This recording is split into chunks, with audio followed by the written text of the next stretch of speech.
Morning students, today we are going to start a topic in biology of your 8th standard that is known as the first chapter in our module, that is crop production and management.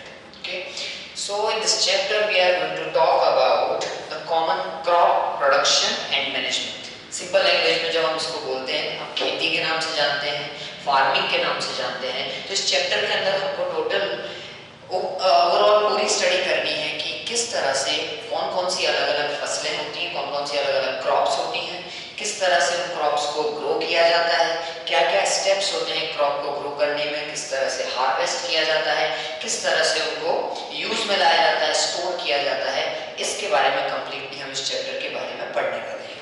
तो crop production and management जो इसका standard heading है chapter का, इसमें हम basically पढ़ने वाले हैं एग्रीकल्चर के बारे में। I hope you are all familiar with the term agriculture, but we are going to study it in a scientific way. So first we need to understand that what is agriculture. What is agriculture? I think you all would have some sort of answers for the term agriculture, the definition of agriculture, but here, because we are studying this in the science program, so we need to define the term agriculture in a scientific way. So what is agriculture? Agriculture is actually a science. You need to understand that. Agriculture is a science that deals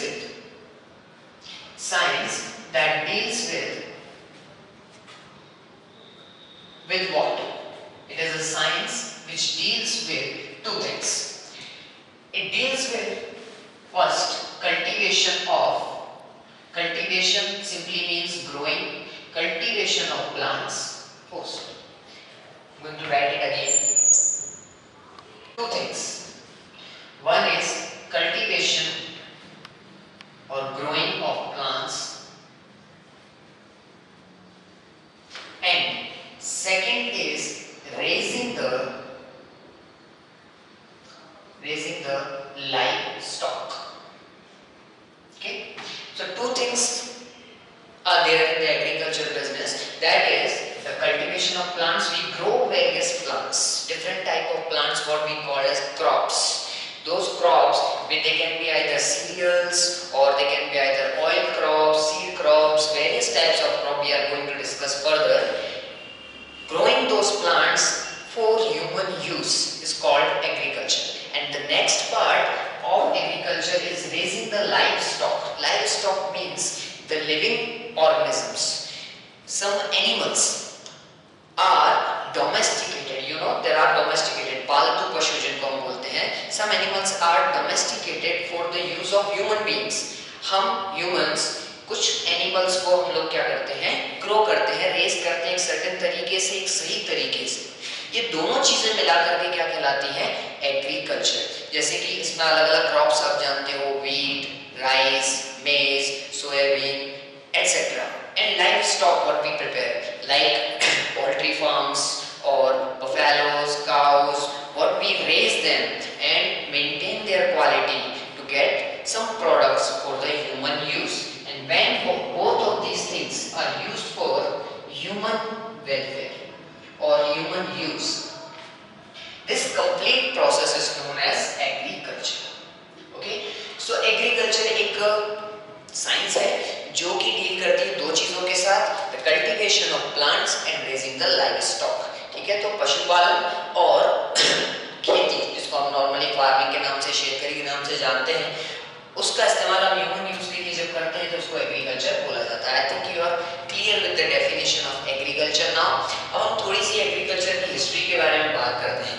तो agriculture की history बहुत पुरानी है. जैसे कि सबसे पहले आप लोगों ने पढ़ा होगा या नॉलेज होगी कि जब ह्यूमन हम लोग शुरू में इवॉल्व हुए तो पहले हमने थोड़े से टूल्स बनाए. सबसे शुरुआत में हमारा खाना, एग्रीकल्चर की जरूरत क्यों पड़ी?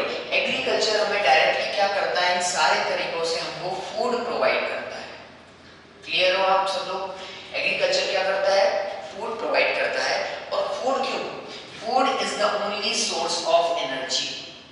आप सब जानते हो कि सारे लिविंग ऑर्गेनिजम्स के लिए उनको सर्वाइव करने के लिए किसी न किसी फूड की जरूरत होती है. And agriculture provides this food. फिर हमारे दिमाग में क्वेश्चन आता है कि जब एग्रीकल्चर नहीं था तब फूड क्या था।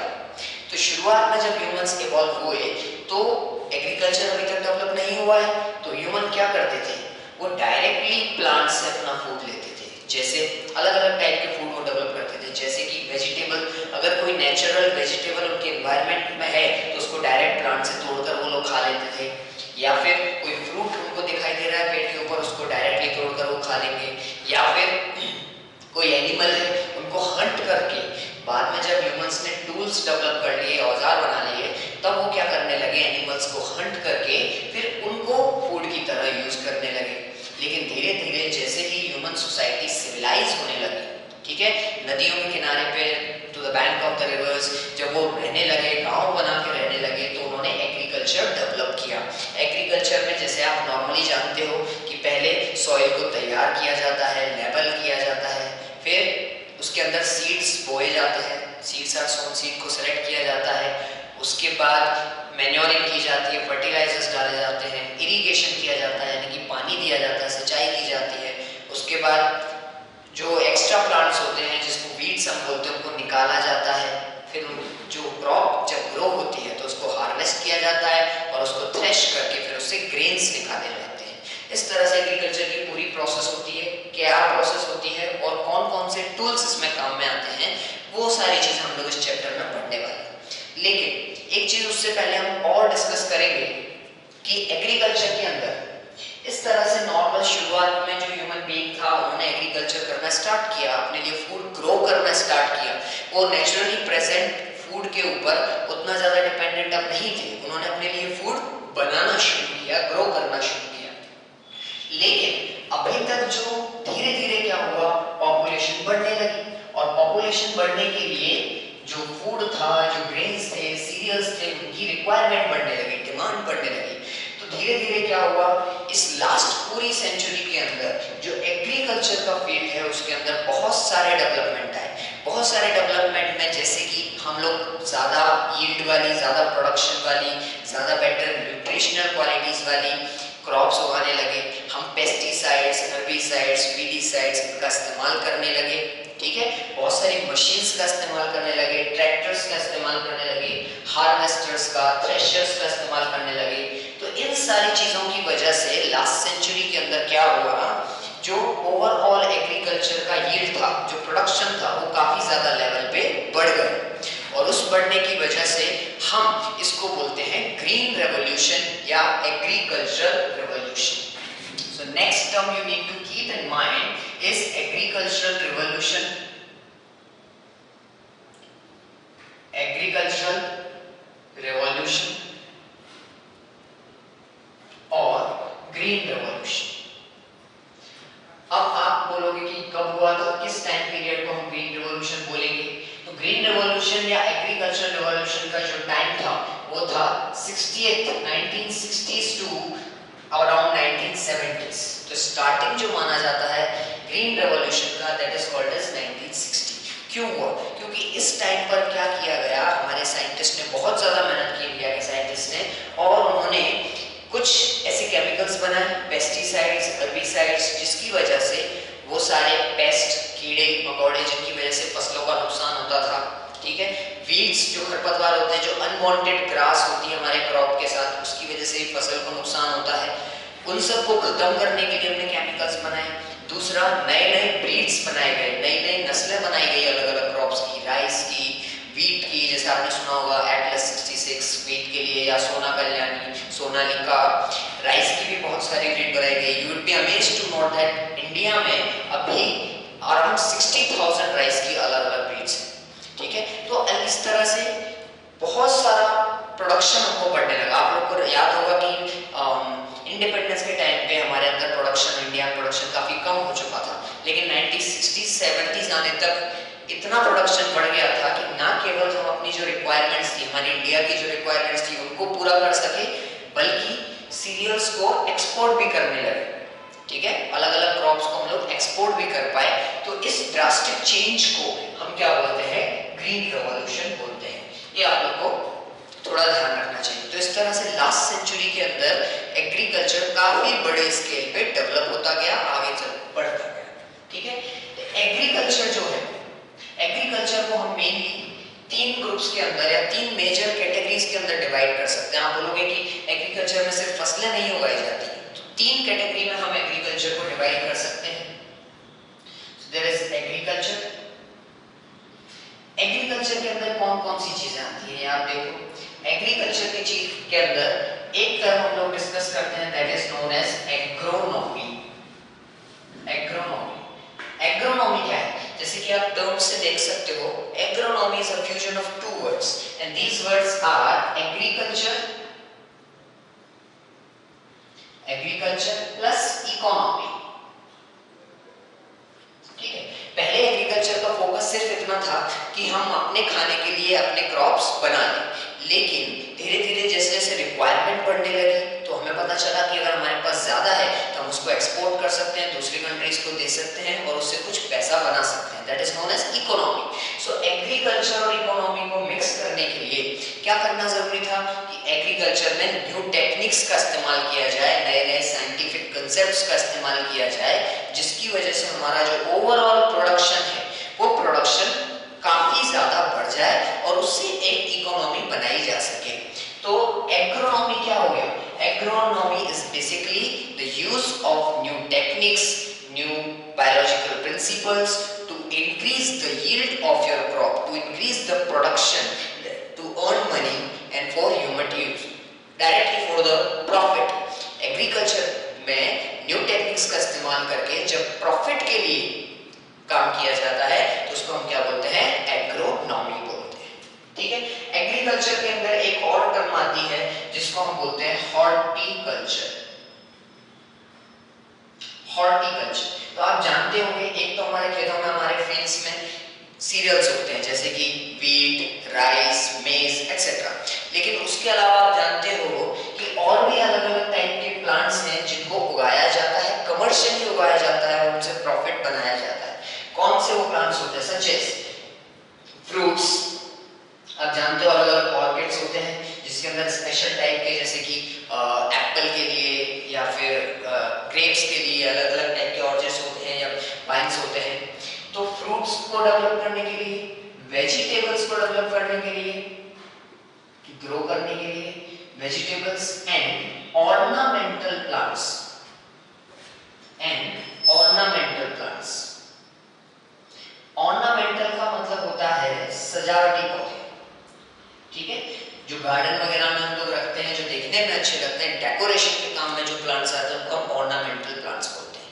तो एग्रीकल्चर का वो पार्ट, एग्रीकल्चर की वो स्ट्रीम जिसके अंदर फ्रूट्स, वेजिटेबल्स या फिर ऑर्नामेंटल प्लांट्स को ग्रो किया जाता है, that is known as horticulture.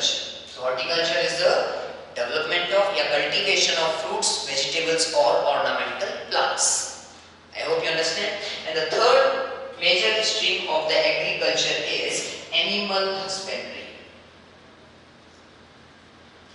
Animal husbandry. Animal husbandry का मतलब है कि इसके अंदर हम क्या करेंगे? लिविंग ऑर्गेनिजम्स जैसे कि एनिमल्स को ग्रो करते हैं, एनिमल्स, बर्ड्स, फिशेस, उनका कल्टीवेशन क्या कहलाता है? Animal husbandry. I think you understand by the name. Such as जैसे कि हम लोग चिकन और एग के लिए पोल्ट्री फार्म्स डिस्कस ग्रो करते हैं, बनाते हैं, तो एनिमल हस्बेंड्री में क्या क्या चीजें आएंगी? जैसे कि पोल्ट्री फार्म्स,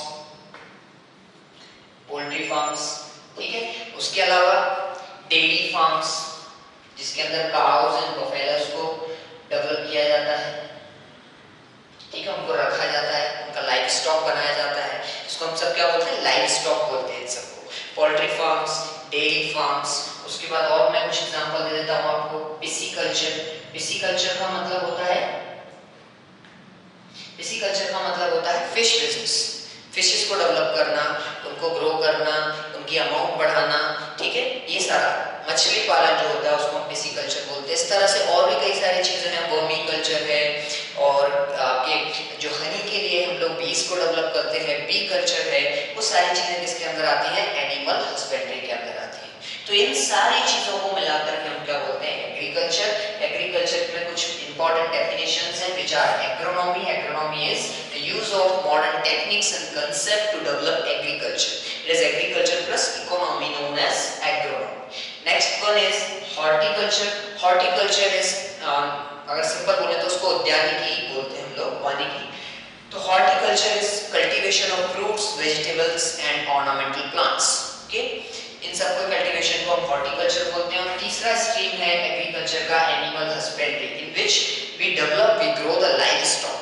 लाइव स्टॉक का मतलब चिकन या फिर cows, buffaloes, goats, sheeps, camels etcetera. इन सबको जब हम ग्रो करते हैं तो उसको पोल्ट्री फार्म्स के अंदर, डेयरी फार्म, पिसिकल्चर, ये सारी चीजें एनिमल्स को कल्टीवेट करने की चीज कहलाती है एनिमल हस्बेंड्री।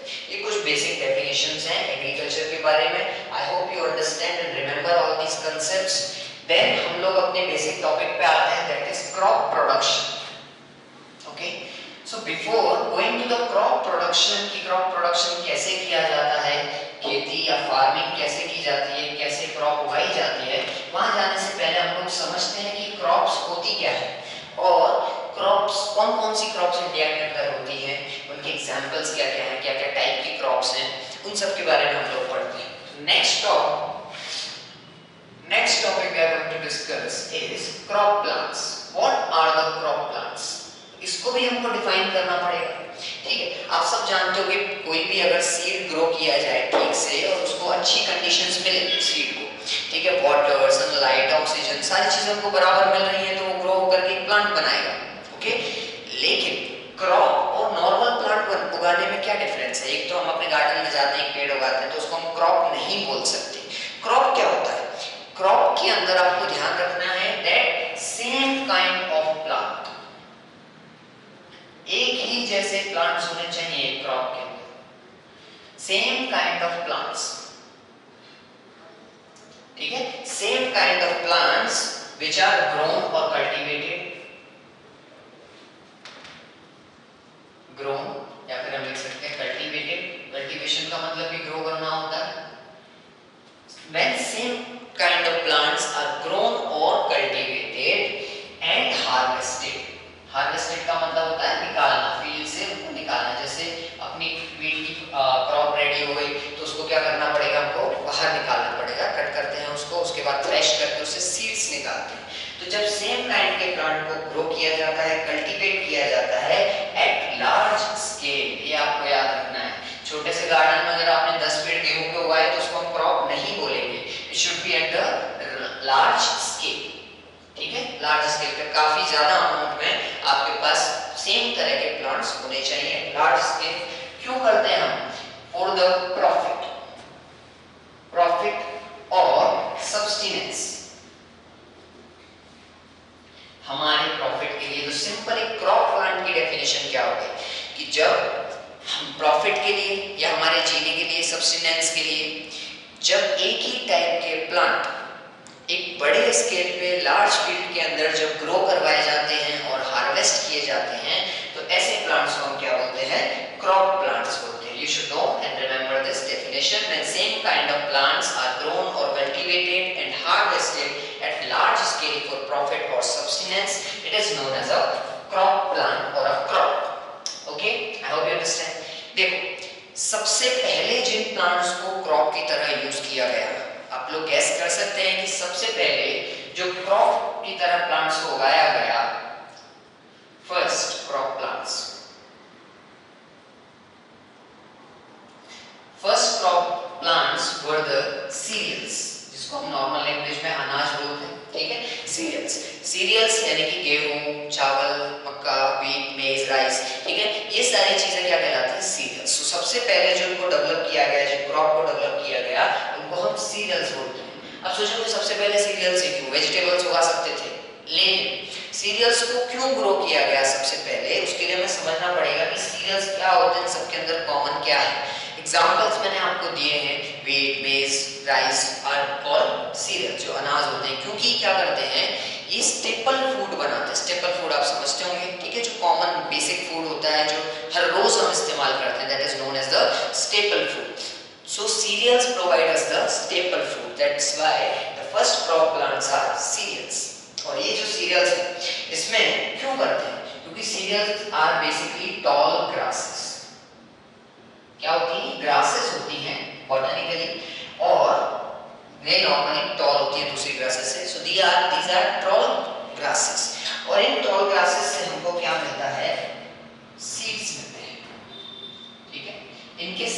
इसीलिए हम लोग इनको हार्वेस्ट करते हैं। किसी प्लांट को उसके फ्रूट के लिए उगाया जाता है, किसी प्लांट को उसके फ्लावर के लिए उगाया जाता है, किसी प्लांट को उसकी रूट्स के लिए उगाया जाता है, या दूसरी चीज़ें हो सकती हैं, बैम्बो है उसको उसके स्टेम के लिए उगाया जाता है, लेकिन सीरियल्स को ग्रो किया जाता है उनके सीड्स के लिए। तो toll grasses provides us the seeds.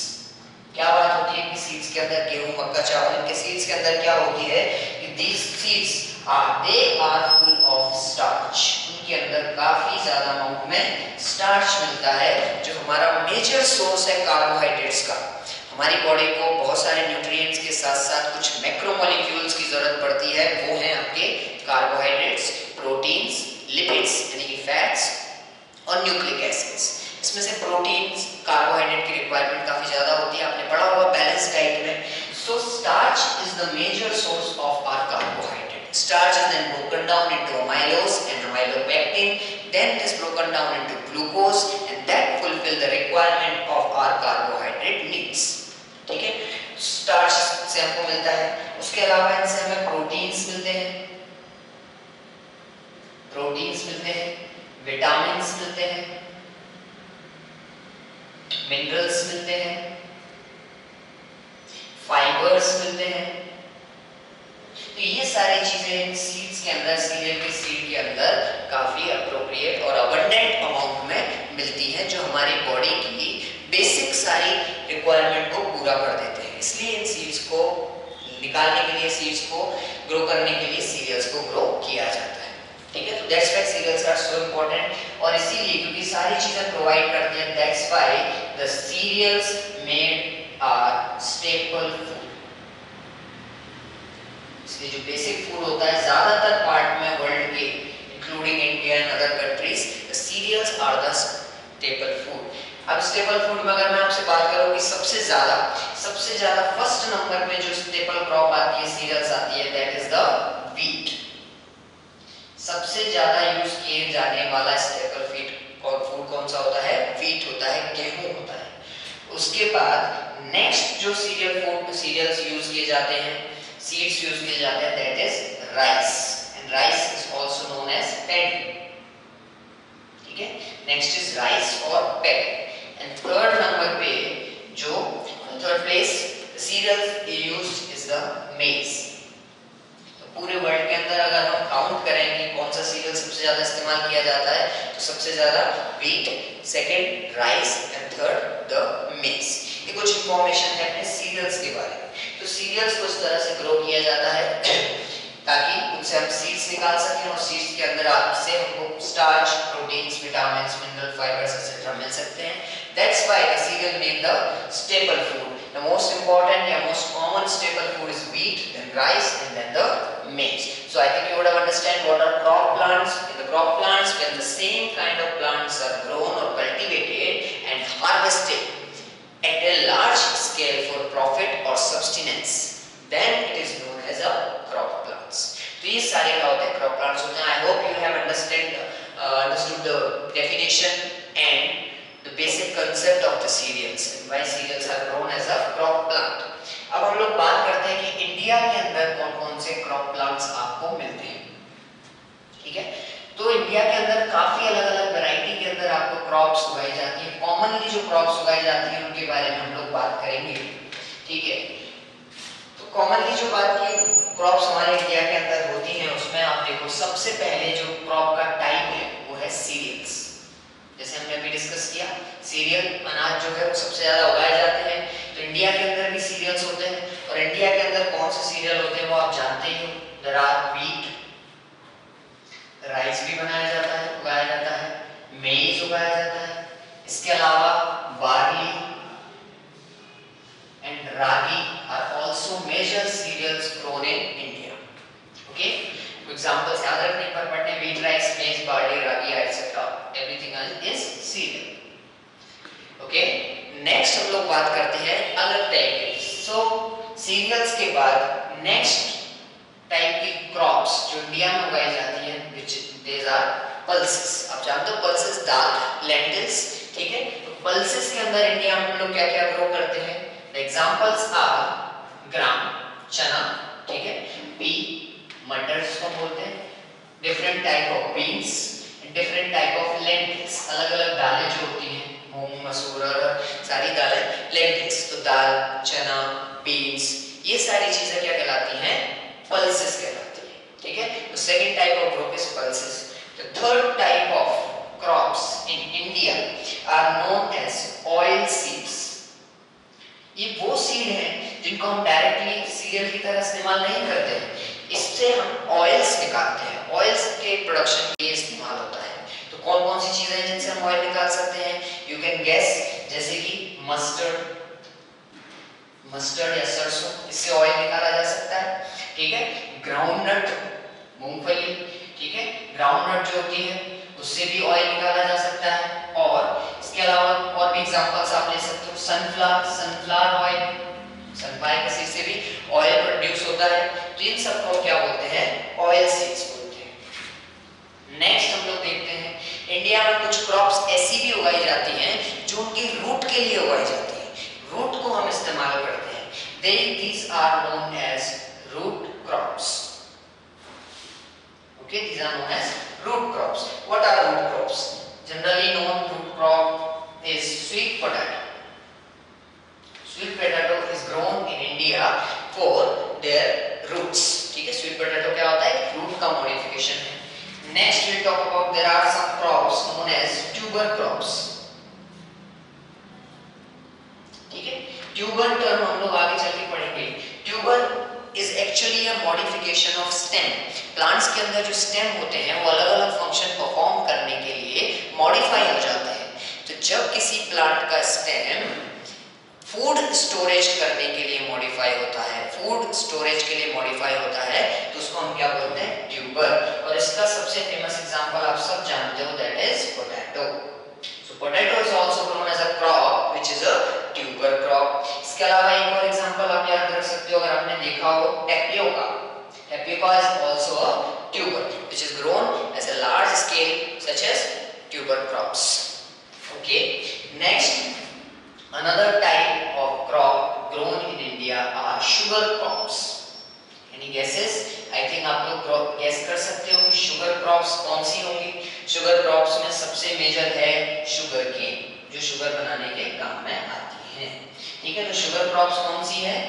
वो crops जिससे sugar बनती है, और उसमें सबसे कॉमन है sugar cane। उसके अलावा है beetroot।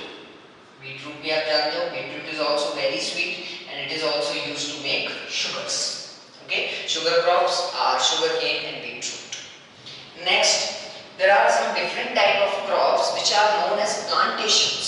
Why plantations? Because they need a certain environment, they need a certain criteria, the environmental condition and certain management to grow.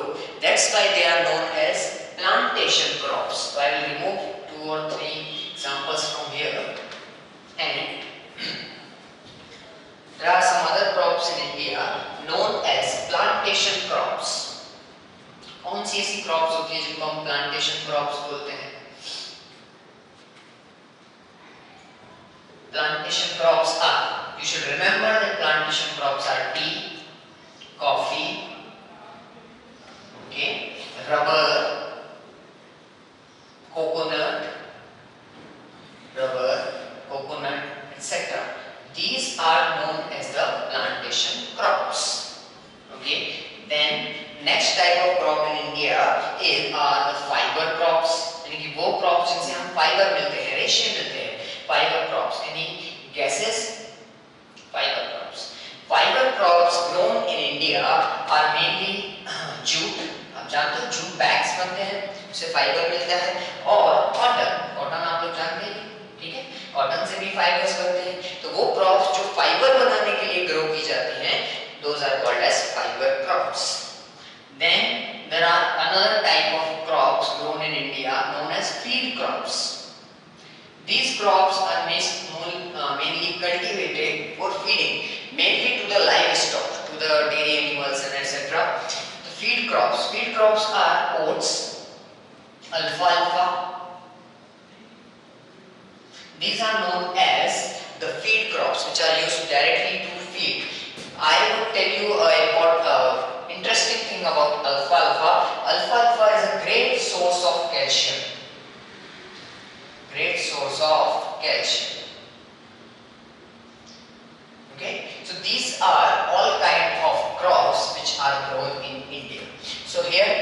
took a list of 9 different type of crops grown in India, which are cereals, pulses, oil seeds, root crops, tuber crops, sugar crops, plantation crops, and fiber crops and feed crops. You should definitely read and remember those examples. Okay. Then in the next lecture we will talk about the types of crops grown in India according to the season. You may have heard somewhere that according to the seasons, the crops are grown in India. They are basically known as the Kharif and Rabi. Okay, so I am just giving you a short preview of the next lecture. That is, in the Kharif, when we grow the crops, when the crops are grown in June, July, and then they are harvested in the October, November according to the southwest monsoon. Those are known as Kharif crops. And the crops which are grown in the winter season, those are known as the Rabi crops. And in the middle time, March, April to the June, July, the crops grown in the summer season are known as the Zaid crops. So these are different types of crops we are going to discuss in the next lecture, and in the following lectures we are going to understand the stepwise process how the crop